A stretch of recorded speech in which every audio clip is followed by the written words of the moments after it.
നമ്മൾ ഇന്ന് ആദ്യമായിട്ടൊരു ജങ്ക് ജേർണലിംഗ് ചെയ്ത് അപ്പൊ പിന്നെ അതൊരു ലോങ് വീഡിയോ ആയിട്ട് ഇട്ടാൽ എന്താ നല്ലതല്ലേ? ഈ ജങ്ക് ജേർണലിംഗ് എന്താണെന്ന് അറിയാത്തവർക്ക് വേണ്ടി ഞാൻ പറഞ്ഞു തരാം. ഈ ഡെസ്കിൽ നിരത്തിയേക്കുന്ന പ്ലാസ്റ്റിക് കവറൊക്കെ കണ്ടോ, ഇതെല്ലാം വേസ്റ്റ് മെറ്റീരിയൽ. അപ്പൊ ഈ പ്ലാസ്റ്റിക് കവറിൽ നിന്നും അങ്ങനെ ഇങ്ങനെ നമ്മുടെ കയ്യിൽ കിട്ടുന്ന എല്ലാ സാധനങ്ങളും ഉണ്ട് നമുക്ക് ഈ ജേർണലിംഗ് ചെയ്യാവുന്നതാണ് ഇതിന്റെ പ്രത്യേകത. സാധാരണ ഒരു ജേർണലിംഗ് ചെയ്യണമെങ്കിൽ ഇതിന് പറ്റിയ സാധനങ്ങളോ ഒന്നും നമ്മുടെ കയ്യിൽ കാണത്തില്ല. പക്ഷെ ഇതിന്റെ കാര്യം അങ്ങനെയല്ല. ഒരു ബുക്കും പശയും ഇങ്ങനെ കുറച്ച് സാധനങ്ങളും ഉണ്ടെങ്കിൽ നമുക്ക് വെട്ടി ഒട്ടിച്ച് നമുക്ക് ഇഷ്ടമുള്ള പോലെ എല്ലാം ചെയ്ത് ഈ ജേർണലിംഗ് ചെയ്യാൻ പറ്റും. മെയിനായിട്ട് പറയേണ്ട ഒരു കാര്യം എന്താണെന്ന് വെച്ചാൽ ഇത് നമ്മൾ ചെയ്ത് കഴിയുമ്പോൾ നമുക്ക് നല്ലൊരു സാറ്റിസ്ഫാക്ഷൻ കിട്ടും. നമ്മൾ വേറെ ഏതൊരു ക്രാഫ്റ്റോ അല്ലെങ്കിൽ ജേർണലിംഗ് ഒക്കെ ചെയ്യുന്നതിനെക്കാട്ടിലും നല്ലൊരു സാറ്റിസ്ഫാക്ഷൻ നമുക്ക് ഇതിൽ നിന്ന് കിട്ടും. ആദ്യം വലിയ കാര്യത്തെ അവിടെ വേണ്ട മെഴുകുതിരി കത്തിച്ച് വെച്ചത്. പക്ഷെ ഞാൻ പറഞ്ഞില്ലേ, അത് പ്ലാസ്റ്റിക് ആയതുകൊണ്ട് ഇത് കത്തിക്കുന്നത് സേഫ് അല്ല. അപ്പൊ നമുക്ക് ഇനി അടുത്ത വട്ടം തൊട്ട് ആ പുതിയ മെഴുകുതിരി കത്തിച്ച് തുടങ്ങാം. നമ്മളൊരു ടു ഡു ലിസ്റ്റിന്റെ ജേർണൽ ചെയ്തിട്ട് ഈ ബുക്ക് അടച്ചു വെച്ചതാ. പിന്നെ ഇന്നാണ് നമ്മൾ തുറക്കുന്നത്. പക്ഷെ എനിക്കൊരു അബദ്ധം പറ്റി കേട്ടോ. ഇതിന്റെ ഫ്രണ്ട് പേജിലെ ഞാൻ എൻ്റെ ഫോട്ടോ വെച്ച് ജേർണലിംഗ് ചെയ്യണമെന്ന് കരുതി ഇരുന്നതാ. പക്ഷെ ഞാൻ അറിയാതെ ആ ഫ്രണ്ട് പേജിലാണ് ഈ ജങ്ക് ജേർണലിംഗ് ചെയ്ത് വെച്ചത്.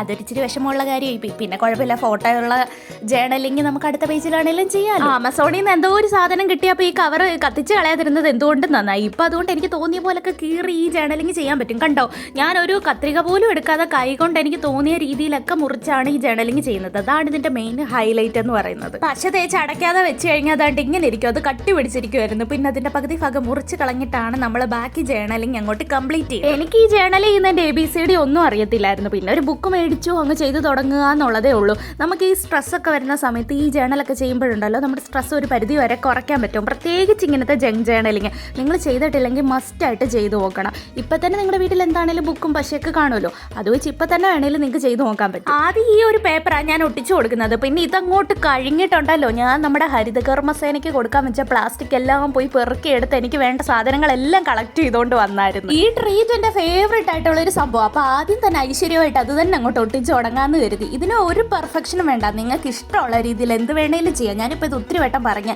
അതാണ് ഇതിൻ്റെ പ്രത്യേകത. നിങ്ങളത് ചെയ്ത് നോക്കണേ, നല്ല സാറ്റിസ്ഫൈ. ഇത് നമ്മുടെ ഒരു സബ്സ്ക്രൈബർ കൂട്ടി പറഞ്ഞിട്ടാണ് ഞാൻ മെയിനായിട്ട് ഈ ജങ്ക് ജേർണലിംഗ് ചെയ്യാനുള്ള കാര്യം. സത്യം പറഞ്ഞാൽ എനിക്ക് എന്തൊക്കെ തരത്തിലുള്ള ജേർണലിംഗ് ഉണ്ടെന്ന് ഒന്നും എനിക്ക് ഒരു പിടുത്തമില്ല. കാരണം ഞാൻ ഇതുവരെ ഇതൊന്നും ചെയ്ത് തുടങ്ങിയിട്ടില്ലല്ലോ, ഇപ്പോഴാണ് സ്റ്റാർട്ട് ചെയ്യുന്നത്. അപ്പം നിങ്ങൾക്ക് ഇങ്ങനെ വെറൈറ്റി ആയിട്ടുള്ള എന്തെങ്കിലും സജഷൻസ് ഒക്കെ ഉണ്ടെങ്കിൽ താഴെ കമൻറ്റ് ചെയ്യാൻ മറക്കല്ലേ. എനിക്കിത് ചെയ്ത് ഇപ്പോൾ ഒരു ഇഷ്ടമൊക്കെ തോന്നി തുടങ്ങിയിട്ടുണ്ട് നമ്മുടെ ജേർണലിങ്ങിനോട്. ഇതിൻ്റെ തന്നെ ഷോർട്ട് വീഡിയോ ഇന്നലെ ഞാൻ ഇട്ടായിരുന്നു. അപ്പോൾ കണ്ടിട്ടില്ലാത്തവർ ജസ്റ്റ് ഒന്ന് കാണണേ. ഷോർട്ട് വീഡിയോയിലാകുമ്പോൾ നമുക്ക് അങ്ങോട്ട് മനസ്സ് തുറന്ന് ഒന്നും സംസാരിക്കാൻ പറ്റത്തില്ല. 1 മിനിറ്റ് കൊണ്ടെല്ലാം അങ്ങോട്ട് പറഞ്ഞു തീർക്കേണ്ടി വരും. ലോങ് വീഡിയോ ആകുമ്പം ഇത് നമുക്ക് ഇഷ്ടമുള്ളതെല്ലാം സംസാരിച്ചിങ്ങനെ ഇരിക്കാമല്ലോ. നല്ല സ്മൂത്ത് ആയിട്ടുള്ള ഒരു പശയായിരുന്നു എൻ്റെ കയ്യിലിരിപ്പുണ്ടായത്. ഇങ്ങനെ ആയത് എന്ത് ചെയ്യാൻ, എനിക്കിങ്ങനെ കുറേ സ്വഭാവമുണ്ട്. പശ എടുത്ത് അടയ്ക്കത്തില്ല, പെയിൻ്റ് എടുത്ത് അടയ്ക്കത്തില്ല, പെയിൻറ്റ് കുറച്ച് കഴുകത്തില്ല, അങ്ങനെ എല്ലാ സാധനങ്ങളും നശിപ്പിക്കും.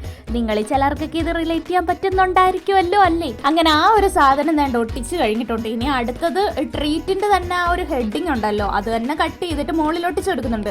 ഇത് നിങ്ങളുടെ ഒരു ഐഡിയ പോലെ എവിടെ വേണേലും എന്ത് വേണേലും ഒട്ടിച്ചു കൊടുക്കും. കുറേ പേര് നമ്മുടെ ഡാർക്ക് ഫാൻറ്റസി അതുപോലെ ഡയറി മിൽക്ക്, കിറ്റ്കാറ്റ് ഇതിൻ്റെയൊക്കെ ജേർണലിംഗ് ചെയ്യുന്നത് ഞാൻ കണ്ടിട്ടുണ്ട്. എനിക്കും അതൊക്കെ ചെയ്യണമെന്നുണ്ട്. അപ്പം നിങ്ങൾ അങ്ങനെ വെറൈറ്റി ആയിട്ടുള്ള എന്തെങ്കിലുമൊക്കെ ഐഡിയാസ് ഉണ്ടെങ്കിൽ താഴെ കമൻറ്റ് ചെയ്യാൻ മറക്കല്ലേ. അപ്പം നിങ്ങളിങ്ങനെ എന്തെങ്കിലുമൊക്കെ ഐഡിയ പറയുമ്പം എനിക്കതനുസരിച്ച് ചെയ്യുമ്പോൾ ഒരു പ്രത്യേക സന്തോഷമാണ്. ഈ വീഡിയോ മൊത്തം ഞാൻ എഡിറ്റ് ചെയ്ത് കഴിഞ്ഞപ്പോൾ ഒരു 8 മിനിറ്റ് എങ്ങാണ്ടുണ്ട്. ഇതിപ്പോൾ ഞാൻ എത്ര വോയിസ് ഓവർ ചെയ്തിട്ടും തീരുന്നില്ല. ആദ്യമായിട്ടാണ് ഞാൻ ലോങ് വീഡിയോക്കൊക്കെ ഇത്ര വോയിസ് ഓവർ കൊടുക്കുന്നത്.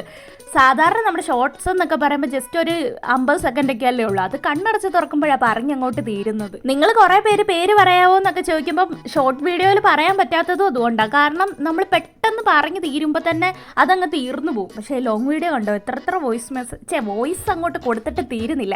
ഞാൻ എന്തൊക്കെയാ പറയുന്നതെന്ന് എനിക്ക് തന്നെ അറിയത്തില്ല. കണ്ടില്ലേ, ഏകദേശം എത്രയും നേരം എടുത്താൽ ഞാൻ ഇത് തന്നെ കട്ട് ചെയ്ത് ഒട്ടിച്ച് കഴിഞ്ഞത്. വേറൊന്നും കൊണ്ടല്ല, ഞാനിങ്ങനെ പതുക്കെ വെട്ടി ഒട്ടിക്കണ്ടേ, അതുകൊണ്ട് എത്ര സമയം എടുത്തു. കഴിഞ്ഞ ദിവസം കുളിക്കാനെടുത്ത ഒരു സോപ്പിന്റെ കവർ കളഞ്ഞായിരുന്നു, ഒരു ഓറഞ്ചിന്റെ ഒരു സോപ്പ്. അതുവരെ ഞാൻ എടുത്തോണ്ട് വന്നിട്ടുണ്ട്. കാരണം അതിന്റെ ഒരു പ്രിന്റ് കണ്ടിട്ട് ആ ഒരു ഓറഞ്ച് കാണാൻ നല്ല ഭംഗിയുണ്ട്. അപ്പൊ അതും കൂടെ അങ്ങ് വെട്ടി ഒട്ടിക്കാന്ന് കരുതി. എന്തിനാ വെറുതെ കളയുന്നത്? കാലം പോയൊരു പോക്കേ. പണ്ടൊക്കെ വേസ്റ്റ് ആണെന്നും കരുതി കളഞ്ഞോണ്ടിരുന്ന പല സാധനങ്ങളും ഇപ്പം നമുക്ക് ഭയങ്കര യൂസ്ഫുള്ളാണ്. ഇതൊക്കെ പണ്ട് കണ്ടാൽ തിരിഞ്ഞു പോലും നോക്കത്തില്ലായിരുന്നു. ഇപ്പം ഇതൊക്കെ ചെയ്യുന്നത് കൊണ്ട് നമ്മുടെ കണ്ണ് എല്ലായിടത്തും എത്തും. ഇനി തൊട്ട് ഇങ്ങനെ വെറൈറ്റി പ്രിന്റ് ഉള്ള കവറൊക്കെ കാണുമ്പോൾ നിങ്ങൾ നേരത്തെ കട്ട് ചെയ്ത് അങ്ങ് മാറ്റി സൂക്ഷിച്ചു വെച്ചേക്കണം. അതാകുമ്പോൾ ഇങ്ങനെ പെട്ടെന്ന് ജേർണലിംഗ് ചെയ്യാൻ ഒരു ആഗ്രഹം വരുമ്പോൾ അതങ്ങ് ഒട്ടിച്ചു കൊടുത്താൽ മതിയല്ലോ. അപ്പോൾ ഈ വെട്ടി സമയം കളയേണ്ട കാര്യം അന്നേരം വരത്തില്ല. അടുത്ത ഐറ്റം എന്ന് പറയുന്നത് നമ്മുടെ പച്ച ലൈസിന്റെ കവറാണ്. പണ്ടൊക്കെ എനിക്ക് ലൈസ് നല്ല ഇഷ്ടമായിരുന്നു. പക്ഷെ ഇപ്പം എനിക്ക് എന്തോ അങ്ങോട്ട് ഇഷ്ടമല്ല.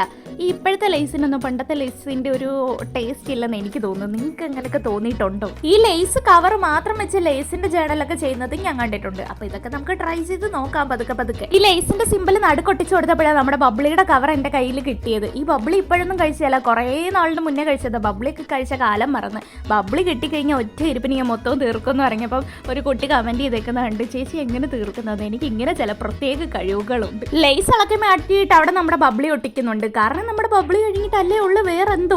നിങ്ങൾ ഒരു കാര്യം ശ്രദ്ധിച്ചിട്ടുണ്ടോ? നമ്മുടെ ഈ ഡയറി മിൽക്കിന്റെ കവറിന്റെ മിക്ക ഭാഗവും നമുക്ക് ഈ ജേണലിങ്ങിന് വേണ്ടി ഉപയോഗിക്കാൻ പറ്റും. അതായത് എവിടെയെങ്കിലും ഒരു ഹാർട്ട് ഷേപ്പോ അല്ലെങ്കിൽ എന്തെങ്കിലുമൊക്കെ സംഭവങ്ങൾ കാണും. അപ്പോൾ ഇത് മിക്കതും നമുക്ക് വെട്ടി ഇതിൽ ഒട്ടിക്കാൻ പറ്റുന്ന ഒരു കവറാണ് നമ്മുടെ ഡയറി മിൽക്കിന്റെ കവർ. കഴിഞ്ഞ ദിവസം ഞാൻ പറഞ്ഞില്ലേ, ബേക്കറിയിൽ നിന്ന് മേടിച്ചതായി സ്റ്റിക്കർ. എന്തുകൊണ്ടും നന്നായി. എനിക്കിപ്പോൾ ഏറ്റവും കൂടുതൽ യൂസ്ഫുൾ ആയിട്ടുള്ള ഒരു സംഭവമാണ് ഇത്. എവിടെയെങ്കിലും സ്പേസ് കൂടുതലുണ്ടെന്ന് തോന്നി അവിടെ എല്ലാം ഈ സ്റ്റിക്കർ വെച്ച് ഞാനങ്ങ് അഡ്ജസ്റ്റ് ചെയ്യും. കണ്ടോ, ഇത്രയും ചെയ്തപ്പോൾ തന്നെ നമ്മുടെ ജേണലിങ്ങിന്റെ ഫൈനൽ ലുക്ക് ആയിട്ടുണ്ട്. എന്ത് സിമ്പിളാന്ന് നോക്കിക്കേ. ഞാൻ പറഞ്ഞില്ലേ, ഇത് നേരത്തെ വെട്ടി വെച്ച് കഴിഞ്ഞാൽ നിങ്ങൾക്ക് കുറച്ചുകൂടി ഈസി ആയിട്ട് പെട്ടെന്ന് ഒട്ടിച്ചെടുക്കാൻ പറ്റും. നല്ലൊരു സാറ്റിസ്ഫാക്ഷൻ ആകട്ടോ ഇത് ചെയ്ത് കഴിയുമ്പോൾ. ഇപ്പം തന്നെ നല്ലൊരു കളർഫുൾ ലുക്കായിട്ടുണ്ട്.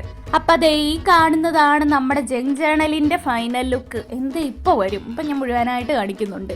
അതെ, ഇതാണ് നമ്മുടെ ജങ്ക് ജേണലിൻ്റെ ഫൈനൽ ലുക്ക്. അപ്പോൾ ഇനിയും ഞാൻ ഇങ്ങനത്തെ ജേണലിങ് ചെയ്യാൻ ഉദ്ദേശിക്കുന്നുണ്ട്.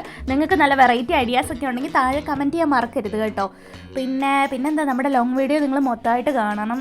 അപ്പോൾ ശരി, ഇടയ്ക്ക് നമുക്കിങ്ങനെ ലോങ് വീഡിയോ ഒക്കെ ഇടാം. ബൈ.